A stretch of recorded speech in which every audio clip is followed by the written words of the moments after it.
కొంచెం ఆలోచించి డెసిషన్ తీసుకోవాలి. చాలాసార్లు రాంగ్ చాయిసెస్ మన జీవితాల్లో మనల్ని తప్పుడు మార్గంలోకి నడిపిస్తాయి. ఎప్పుడన్నా జరిగిందా మీ జీవితంలో అలాగే? రాంగ్ చాయిసెస్, తప్పు నిర్ణయాలు. మీ పెళ్లిలో ఎప్పుడన్నా రాంగ్ చాయిసెస్ జరిగాయా? మీ పెళ్లిలో చెప్పలేదు, చెప్తే ఊరుకోరు కదా. ఇక్కడ నా పెళ్లిలో రాంగ్ చాయిస్ జరిగిందని నేను అన్నాను అనుకో, ఎక్కడ చెప్పలేదు.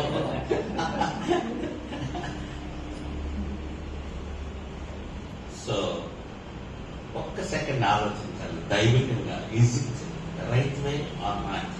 నేను కూడా చాలాసార్లు ఆలోచించేవాడిని. నేను ఏదన్నా నష్టం జరుగుతున్నప్పుడు, ఏదన్నా షాక్ వచ్చినప్పుడు, ఏంటి నేను am I on the right way అని ఒక్కసారి ఆలోచించుకునేవాడిని నేను.